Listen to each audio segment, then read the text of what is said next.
So everyone is here. So before starting the new things, I would like to do some recap by your help. So what we have studied in our last class, who is going to tell me?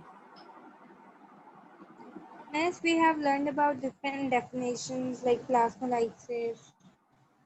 Starting with we have first learned diffusion. Who is going to define me diffusion?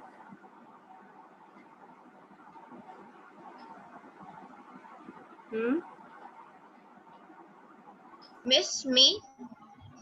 Whoever wants to. It's up to you. Miss, diffusion is the movement of particles from the gradient, the concentration gradient. Down the concentration gradient. Diffusion is the movement of particles down the concentration gradients, that is from the region of higher concentration to the region of lower concentration. ज्यादा से कम की तरफ, सही है? इसे कहते हैं down the diffusion gradients. ठीक है, क्या कहते हैं इसको? Down the diffusion gradient. अच्छा, example, for example Spray, miss. Spraying perfume in a room. Perfume, yes.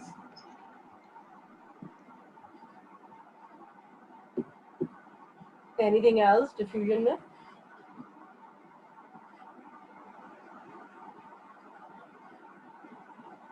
What if we place a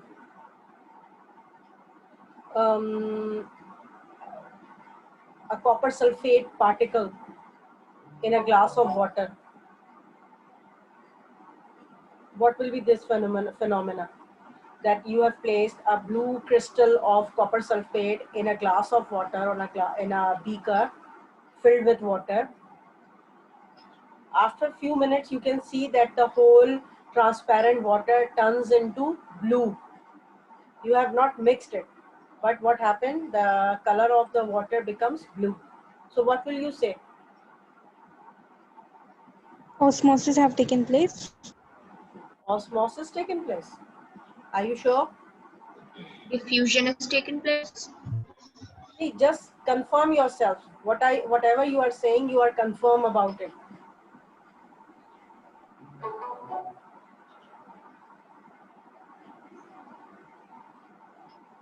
Yes.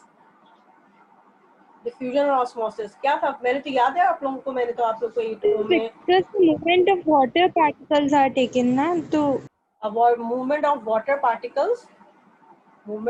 particles through a membrane. ये किसकी डेफिनेशन है?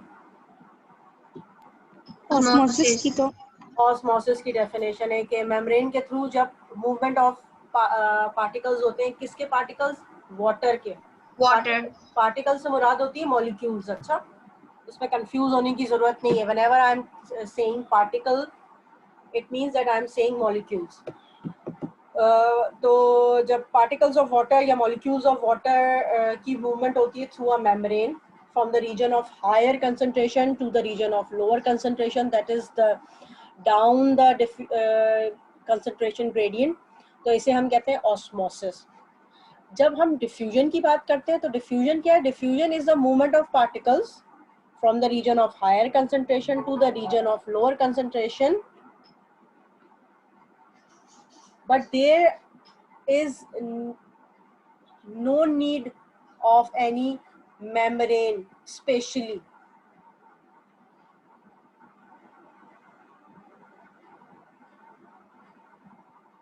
मेम्ब्रेन हो या ना हो कोई फर्क नहीं पड़ता. डिफ्यूजन बगैर मेम्ब्रेन के भी हो सकती है, डिफ्यूजन मेम्ब्रेन के साथ भी हो सकती है. अगर मैं डिफ्यूजन की बात करूं कि डिफ्यूजन जो है वो सेल मेम्ब्रेन से हो रही है,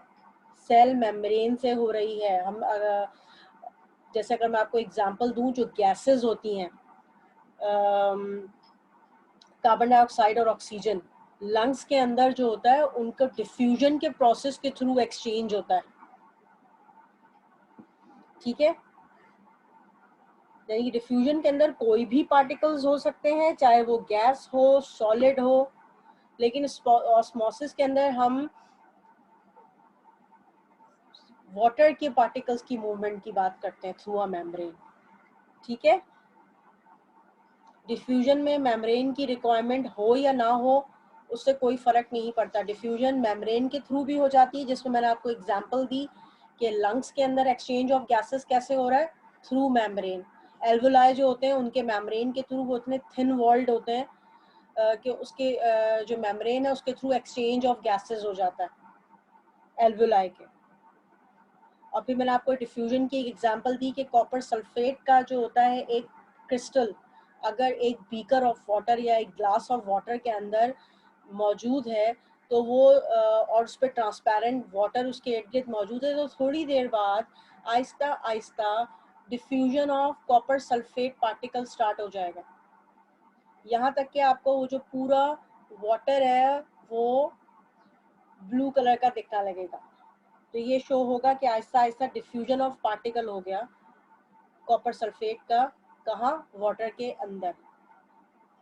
इसी तरह से अगर आप एक इंक का ड्रॉप, इंक क्या है, लिक्विड है, लिक्विड है इंक का ड्रॉप, अगर आप उसको पानी के अंदर एक ड्रॉप को गिराते हैं तो क्या होता है, क्या होता है, क्या हो सकता है, क्या सजेस्ट करेंगे कि क्या हो सकता है, क्योंकि इस तरह के मैं आपको क्वेश्चंस पेपर में दे सकती हूँ। What will you suggest, what will happen next?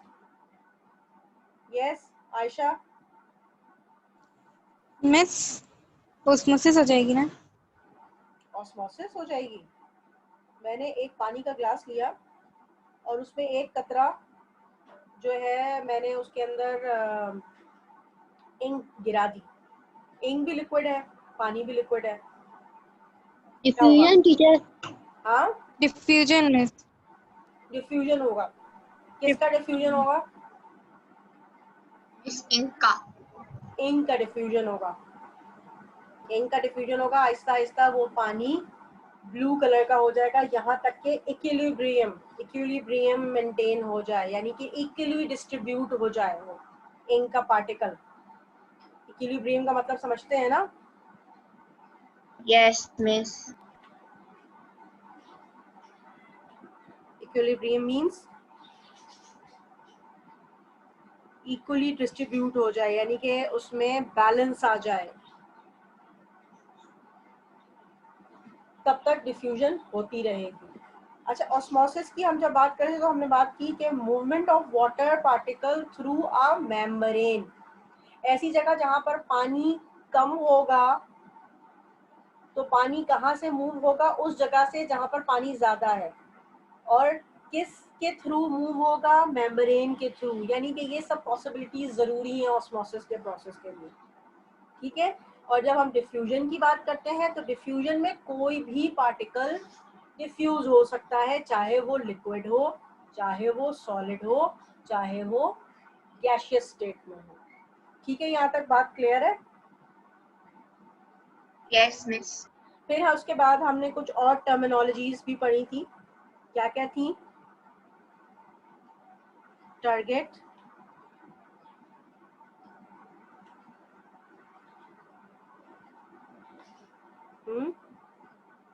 Flaccid, क्या हुआ, खामोश क्यों हो गए आप लोग? फ्लैसिड,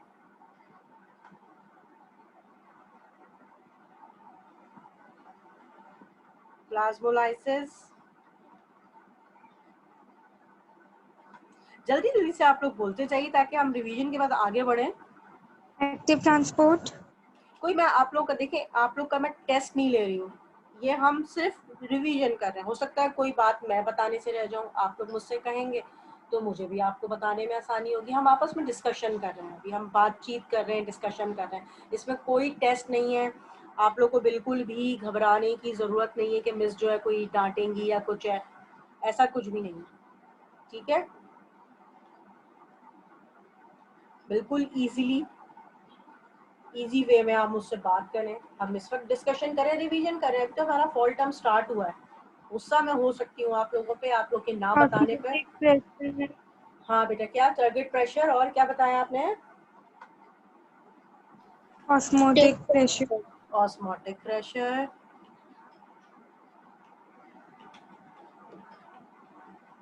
Active और transport. वो मैं अभी एक्टिव ट्रांसपोर्ट और पैसिव ट्रांसपोर्ट पे आ जाऊंगी। पहले जो हमने टर्म्स पे बात की थी उन पे कर लें, क्योंकि डिफ्यूजन और ऑस्मोसिस जो है ना बेटा, ये आती है पैसिव ट्रांसपोर्ट के अंदर। ट्रांसपोर्ट की हम बात करेंगे दोबारा से, लेकिन पहले इन टर्म्स पे बात कर लें, फिर मैं अपना लेक्चर स्टार्ट ट्रांसपोर्ट से ही करूंगी कि what is transport and what are the different types of transport. उसी में मैं आपको पैसिव ट्रांसपोर्ट और एक्टिव ट्रांसपोर्ट वगैरह पे फिर हम बात करेंगे। ठीक है, we will continue Permeable with. and impermeable membrane. हाँ, मैंने मेम्ब्रेन्स के ऊपर बात की थी। गुड। और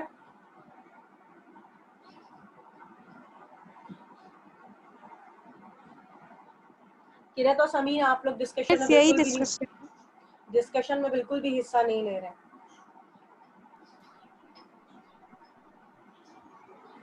चले, अच्छा समीन बताइए, टारगेट टारगेट सेल क्या होता है? What do you mean by turgidity of a cell?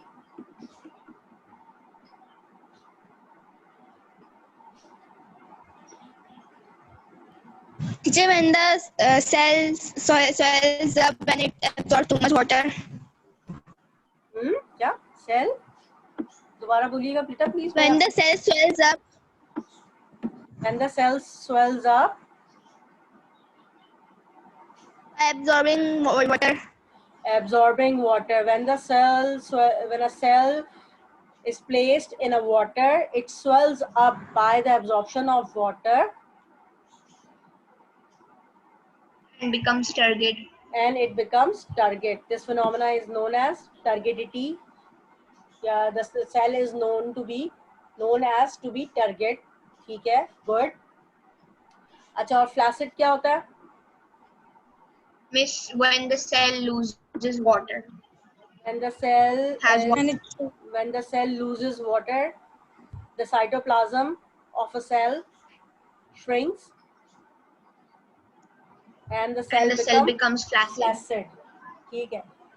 अच्छा, फिर अब प्लाज्मोलाइसिस के ऊपर कुछ रोशनी डाल सकती हैं? फिर are you there? Yes, teacher. हाँ बच्चा, plasmolysis. Teacher, the shrinkage of the cytoplasm. Yes, the shrinkage In of animal cell. the shrinkage of the cytoplasm of a cell is known as plasmolysis. Achha, what is the difference between plasmolysis and crenation?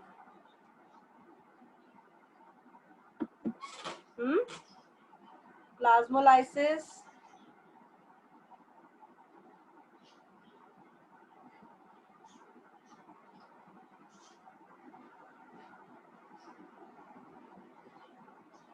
क्रेनेशन क्या हुआ? खामोश क्यों हो गई? Teacher, वो मेरी आपी की कॉल आ गई थी इसलिए। अच्छा, आपी की कॉल आ गई थी। आपी को कहें अभी कॉल ना करें, अभी क्लास चल रही है।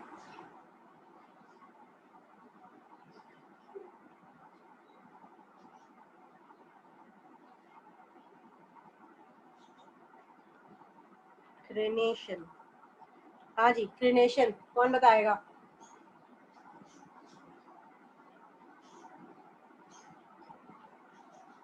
प्लाज्मोलाइसिस और क्रेनेशन में क्या फर्क है?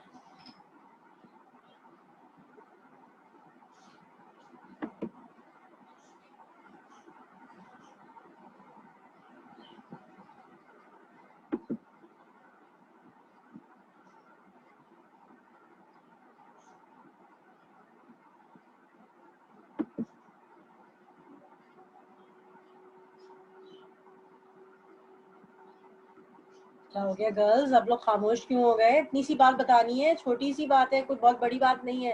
प्लाज्मोलाइसिस होती है shrinkage of cytoplasm in the plant cell and the crenation is the shrinkage of cytoplasm in the animal cell. बस इतना सा फर्क है, पी से याद रखो। प्लाज्मोलाइसिस इन प्लांट है दोनों एक ही चीज, लेकिन एनिमल सेल में होगी तो क्रेनेशन कहलाती है। इसमें क्या होता है कि वो जो साइटोप्लाज्म होता है वो कैसा हो जाता है? क्रेनेशन में साइटोप्लाज्म कैसा हो जाता है, देखो ये सब चीजें हमें रिवाइज करना इसलिए जरूरी है क्योंकि ये टर्म्स ऑफ ट्रांसपोर्ट के अंदर हम यूज कर रहे हैं, हम सेल के ऊपर बात कर रहे हैं कि टारगेट प्रेशर बन गया, टारगेटिटी हो गई, प्लाज्मोलाइज सेल था वो जो एब्जॉर्ब करेगा, इस तरह की कुछ भी टर्म्स अगर यूज हो तो उस वक्त आपके दिमाग में ये सब चीजें रिवाइज हुई हुई हों, आप लोग को बहुत ज्यादा पीछे जाके ना चीजों को देखना पड़े।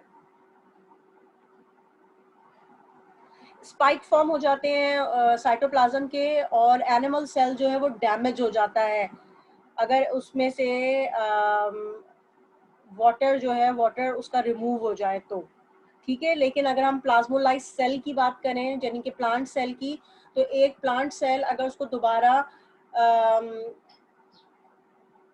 जो है हाइपोटोनिक सोल्यूशन के अंदर रख दिया जाए तो वो दोबारा से अपनी ओरिजिनल शेप जो है वो रिटेन कर लेता है और ओरिजिनल जो उसके वाटर कंटेंट्स हैं वो उसको रिटेन कर लेता है, सही हो जाता है क्योंकि इसकी सेल वॉल होती है इस वजह से। जबकि क्रेनेशन जो कि एनिमल सेल में हो रही है वो क्यों नहीं रिटेन कर पाता है, क्योंकि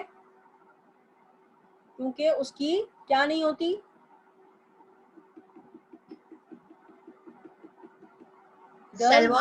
सेल वॉल नहीं होती जी।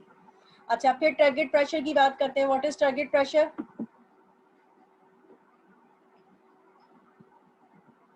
Miss, the pressure on that the water exerts on the cell wall.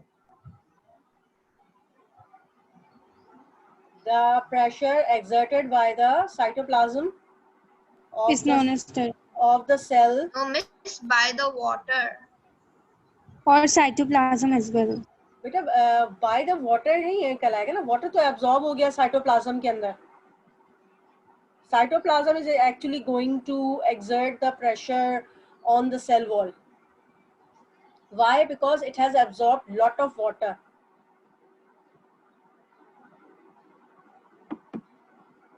And now the cell become target. The cell become target and exert pressure on the cell wall.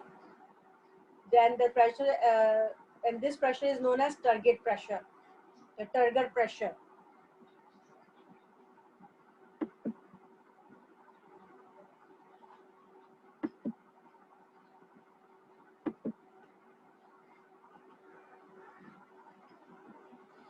चले, अच्छा फिर osmotic pressure की बताइए बात। Osmotic pressure पे क्या discuss किया था? जी दोबारा बोलें। Pressure caused by osmosis. Okay, the pressure it is pressure exerted by the process of osmosis. ये बिल्कुल ठीक कह रहे हैं, दोनों सही है। the pressure exerted by osmosis या बिल्कुल ठीक बता रहे हैं। क्या उसके लिए मैंने आपको पूरी समझाया, क्या बात थी कि ट्रांसपायरेशन का प्रोसेस होता है। ट्रांसपायरेशन का प्रोसेस क्या होता है? the loss of water vapors from the aerial part of the plant, exposed part of the plant, especially from the leaf से ट्रांसपायरेशन होती है। ट्रांसपायरेशन होने की वजह से क्या होता है कि जो रूट हेयर होते हैं, रूट हेयर से पानी एब्जॉर्ब हो रहा होता है सॉइल के अंदर, ठीक है। पता है ना, रूट पे रूट हेयर्स होते हैं, रूट्स के ऊपर रूट हेयर होते हैं, टाइनी रूट हेयर्स। वो रूट हेयर्स जो है वाटर एब्जॉर्ब कर रहे होते हैं फ्रॉम द सॉइल। जब ट्रांसपायरेशन होती है तो ट्रांसपायरेशन होने की वजह से क्या होता है, ये जो ऑस्मोसिस के थ्रू वाटर एब्जॉर्ब हो रहा होता है, तो ये एब्जॉर्ब होने के बाद क्या होता है, ये पानी जो है वो लीफ तक पहुंचता है। लीफ तक पहुंचने का जो डिस्टेंस है वो काफ़ी बड़ा है, तो काफ़ी लंबा है। अगर आप लोग गौर करें तो काफ़ी दूर तक का सफ़र है कि पानी जो है वो रूट हेयर से एब्जॉर्ब हो रहा है, फिर वो रूट के अंदर पहुंच रहा है, टर्शरी रूट से सेकेंडरी रूट, सेकेंडरी रूट से प्राइमरी रूट, फिर प्राइमरी रूट से मेन रूट पे पहुंचने के बाद वो स्टेम में आता है। स्टेम में आने के बाद वो जो है ब्रांच में जाता है, फिर वो किसी ब्रांच से लीफ तक पहुंच रहा होता है। तो ये क्या होता है, तो जो ये ऑस्मोसिस का प्रोसेस जो हो रहा होता है इन द रूट हेयर, और इसी प्रोसेस के थ्रू ही एक रूट हेयर सेल ने पानी को एब्जॉर्ब किया, फिर वहां से पानी एक रूट हेयर सेल से दूसरे रूट हेयर सेल तक, इस तरह से अंदर के जितने सेल्स हैं वहाँ पर वो ऑस्मोसिस के थ्रू आगे आगे बढ़ता चला जाता है, और फिर इस ऑस्मोसिस की वजह से एक खास किस्म का प्रेशर बिल्टअप हो जाता है जिसे कहते हैं ऑस्मोटिक प्रेशर। ठीक है, फिर हमने बात की थी मेम्ब्रेन्स की। So how many types of membranes we have discussed in the last class? 3 types of membranes: permeable, semi-permeable, and impermeable. ठीक है, उसको भी जल्दी जल्दी से डिफाइन कर दो। सेमी, जल्दी जल्दी से कौन डिफाइन करेगा? समीन आप बता दो जल्दी से। Allows something to go. Teacher, Which one is going to teacher, allow in permeable, it allows everything. Hmm. And Impermeable does not allow anything. And Good. in semi-permeable, it allows some things. And in ठीक है ठीक है ठीक है, semi permeable के अंदर it allow something, specially water को allow करता है सेमी परमिएबल को।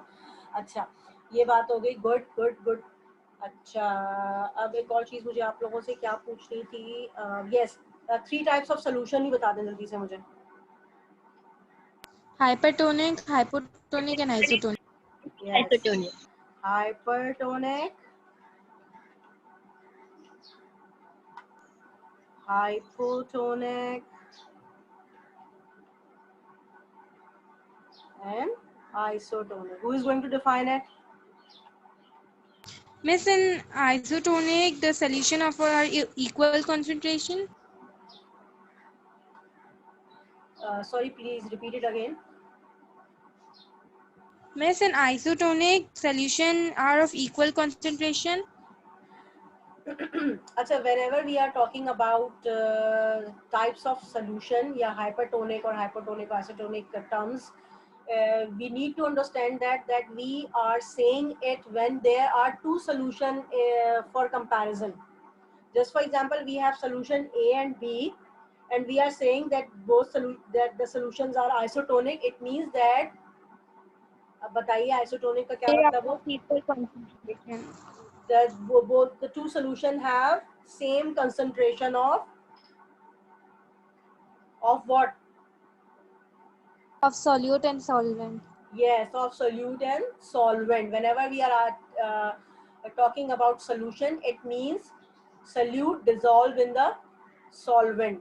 ठीक है, solution का क्या मतलब होता है? Solute dissolve in the solvent.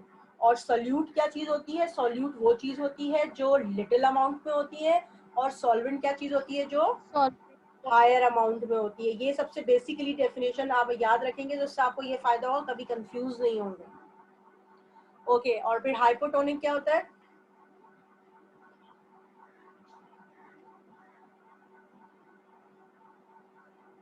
Hypotonic क्या होता है बेटा, जल्दी? For example, in which water potential In which water potential is high in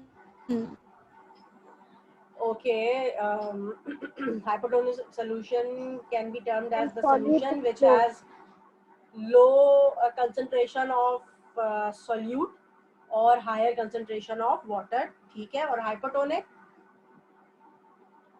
In which the water potential is low and the solute amount is very high. yes, good। ठीक है, ये बातें सारी हो गई। अच्छा चलो, और now we are going to the original topic which is the transport। Miss, हमारे चैप्टर का नाम क्या है? हमारे चैप्टर का नाम है transport in plants. Any confusion? Okay. No, miss. Transport in plant आपका नया चैप्टर है, और मैंने आप लोगों से कहा था कि हम जो रोजाना चीजें पढ़ेंगे, अब आप लोगों का काम क्या है, आप लोग न्यू चैप्टर की हेडिंग डालें और उसके साथ आप लोग अपने खुद क्वेश्चन आंसर्स अब बनाया करेंगे। अब आप लोग O1 में आ गए हैं, आप अपने खुद क्वेश्चंस बनाएं। मुझसे कोई प्रॉब्लम हो तो हमारा जो बायोलॉजी का ग्रुप है उसमें आप लोग मुझसे शेयर कर लिया करें कि आपको क्या प्रॉब्लम आ रही है। ठीक है, जैसे हम लोग आज अगर हम जैसे मैंने अभी पैसिव ट्रांसपोर्ट में आपको डिफ्यूजन ऑस्मोसिस बताया, फिर अब मैं एक्टिव ट्रांसपोर्ट बताऊंगी आपको, फिर उसके साथ ही मैं आपको वस्कुलर बंडल के बारे में बताऊंगी कि वस्कुलर टिश्यू कौन से होते हैं किसी भी प्लांट के, that is xylem and phloem, उनके बारे में बताऊंगी। उनके बारे में कंप्लीट डिस्क्रिप्शन है आपकी बुक में, आप उसको देख के अपना खुद क्वेश्चन बनाएंगे। उसके डायग्राम बने हुए हैं जाइलम के, एनुलर, स्पाइरल और पिटेड जाइलम वेसल्स के।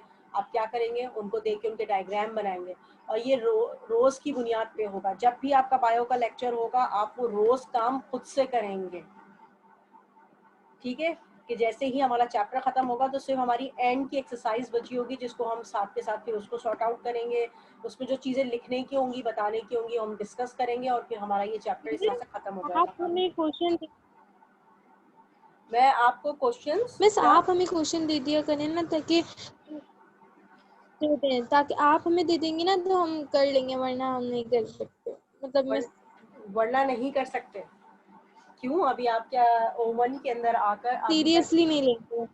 सीरियसली लेने की ज़रूरत है। मेरा यही पैटर्न होता है। आप मेरे और अपने सीनियर स्टूडेंट्स से बात करके देख लें कि वो जब O1 के अंदर वो खुद से काम करते हैं। सफ़ा और अलीना अभी O2 में गए हैं, वो रोज़ जो बात पढ़ते थे वो उसी का काम रोज़ जाके करते थे, बल्कि वो तो एंड में इतने एफिशिएंट हो चुके थे कि वो मेरे पढ़ाने से पहले ही वो अपने खुद क्वेश्चंस बना बना कर जो थे वो लोग कर लिया करते थे काम। खासतौर पर डायग्राम्स का काम वो करते थे। सीरियस तो मैं आप लोगों को होमवर्क में मेंशन करूंगी, ऐसा कुछ नहीं होने वाला कि मैं होमवर्क में मेंशन नहीं करूंगी।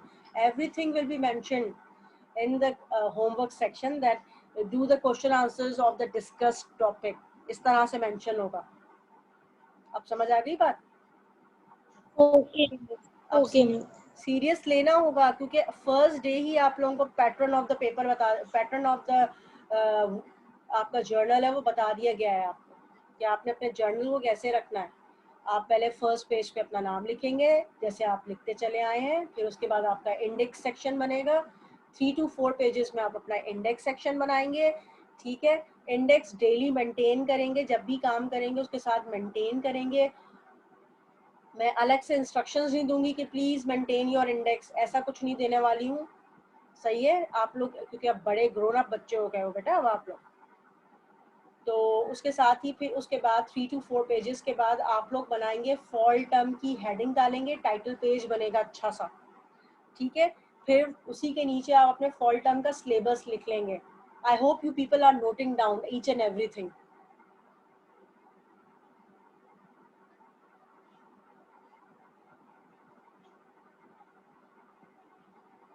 कहाँ चले गए? आवाज क्यों नहीं आ रही है आप लोगों की? जी मिस लिख रही थी मैं। अच्छा लिख रहे थे, good.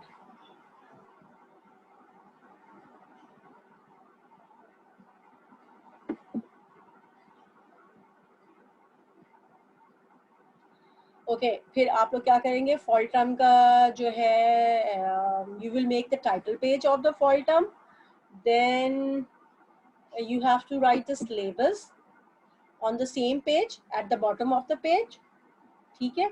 And after it on the next page make the title page for the new chapter, whatever the chapter you are doing. Right now we have started the chapter transport in plants, and from the very next page you will start the question answers, ठीक है? और ये सब कुछ चलता रहेगा बिल्कुल जैसे आपकी क्लास हुई आपने काम करना है, सब कुछ करना है, और जब क्लास से पहले मेरे पास आना है तो सब चीज़ें रिवाइज करके आनी है, बिल्कुल खाली दिमाग से नहीं आना है। क्योंकि ऐसा नहीं हो कि मैं आपको कोई चीज़ पढ़ा रही हूँ, ठीक है मैं रिवाइज करूंगी, बिल्कुल करूंगी आप लोगों के साथ। I will cooperate anything with you all people. आप लोग मुझसे कोई चीज़ एक्स्ट्रा भी मांगेंगे तो मैं ज़रूर बताऊंगी, मैं सर्च करके बताऊंगी, जैसा चाहेंगे आप लोग हम वैसा चलेंगे। लेकिन चूंकि ये एक हमारा जॉइंट वेंचर है, हमें कामयाबी की तरफ बढ़ना है अच्छे से कोशिश करके, मेहनत करके, तो इसमें ज़रूरी है कि each and every person should participate well, well prepared, well organized. Organize कब होंगे? जब टाइमली काम करेंगे। वेल प्रिपेयर्ड कब होंगे? जब टाइमली पढ़कर आएंगे चीज़ों को, ठीक है? Miss, और आप when we will get our copies? Sorry, When we will get our copies? When will you get your copies?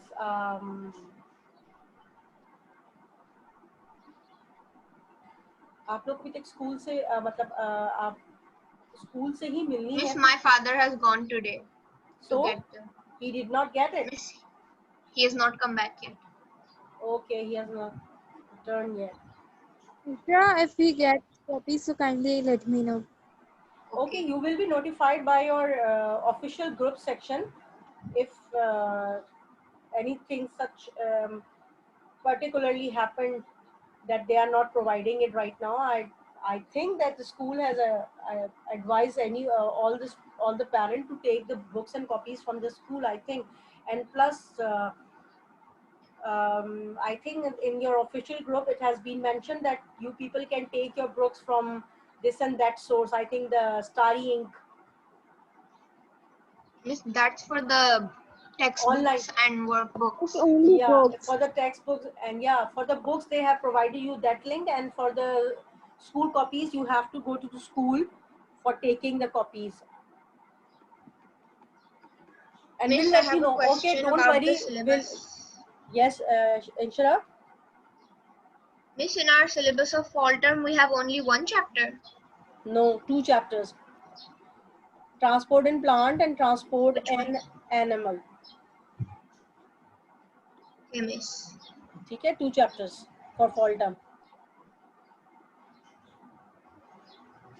We will do deep discussion in these chapters, and we will do the past papers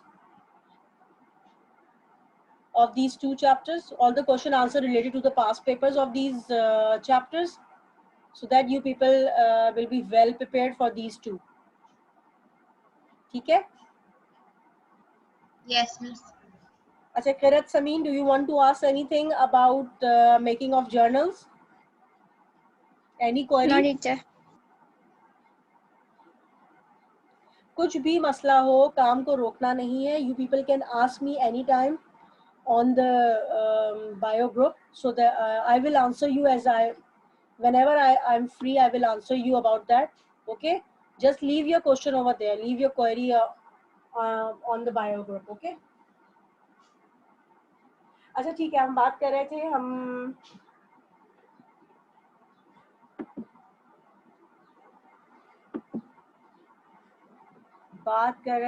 हम transport की. ठीक है, transport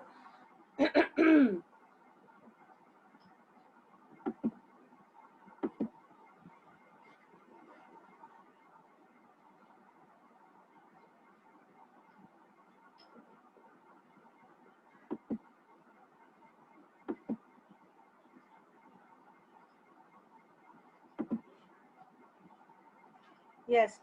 अब transport क्या था, क्या बताया था मैंने?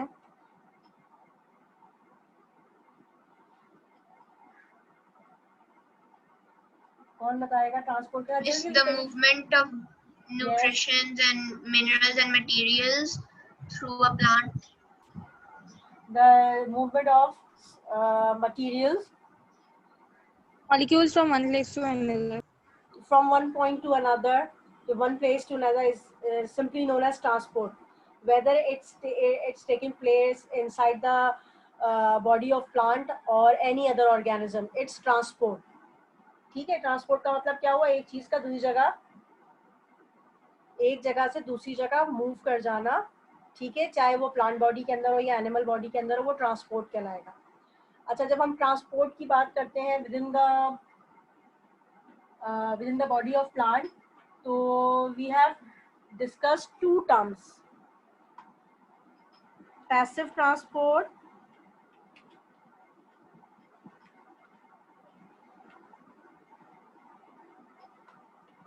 active transport. अब क्या था कि हमने एक्टिव ट्रांसपोर्ट की पैसिव ट्रांसपोर्ट की बात की थी. हमने बताया कि डिस्कस किया कि पैसिव ट्रांसपोर्ट में आ जाता है diffusion and osmosis. Diffusion and osmosis चूंकि एक नेचुरल फिनोमेना है, हायर कंसंट्रेशन से लोअर कंसंट्रेशन की तरफ हो रहा है, तो क्या है, इसमें कोई एनर्जी नहीं यूज होती. No need of energy to be use for performing this phenomena. और दूसरी चीज क्या, दूसरी चीज और कोई बात आपके दिमाग में आ रही है? एक खास इसके अंदर बात है वो ये कि ये होता है हाई कंसंट्रेशन से लोअर कंसंट्रेशन। अब एक्टिव ट्रांसपोर्ट जो है वो इसका अपोजिट है। अपोजिट किस तरह से? अब क्या है कि इसमें active transport movement of material होता है, मूवमेंट ऑफ पार्टिकल होता है from the area of lower concentration to the area of higher concentration, or we can say against the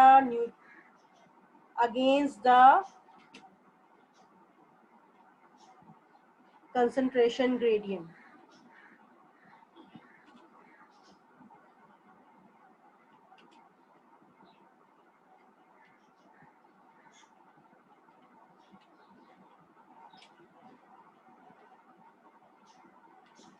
अब चूंकि ये अगेंस्ट कंसंट्रेशन ग्रेडियंट है एक्टिव ट्रांसपोर्ट, तो क्या होता है इसके अंदर एनर्जी की जरूरत पड़ती है, एनर्जी रिक्वायर होती है, फोर्स की जरूरत होती है। और ये ताकत एनर्जी आती कहाँ से है? It comes from the ATP.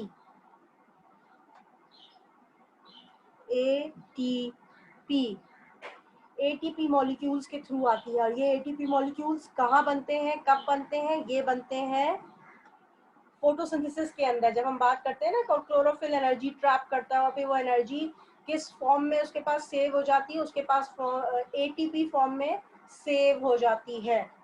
ठीक है, फिर एटीपी फॉर्म में सेव हो जाती है और फिर वो जो रेस्पिरेशन वगैरह के थ्रू इसी एटीपी को ब्रेक किया जाता है किसमें? एडीपी के अंदर।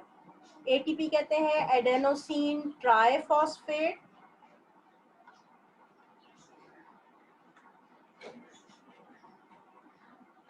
सीन ट्राइफॉस्फेट,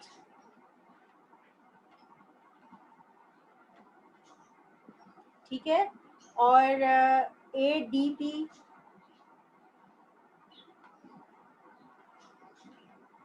एडेनोसिन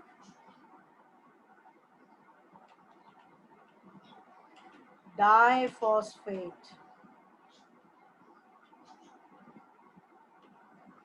ठीक है। एडिनोसिन ट्राइफॉस्फेट जो होता है वो चेंज हो जाता है एडिनोसिन डाइफॉस्फेट में, और जो इसमें एनर्जी होती है वो उसको एनर्जी पार्टिकल उसको वो रिलीज कर देता है। फॉस्फेट की जो एनर्जी पार्टिकल्स होते हैं उसको वो रिलीज कर देता है और फिर वो एनर्जी कहाँ इस्तेमाल होती है? एक्टिव ट्रांसपोर्ट के अंदर।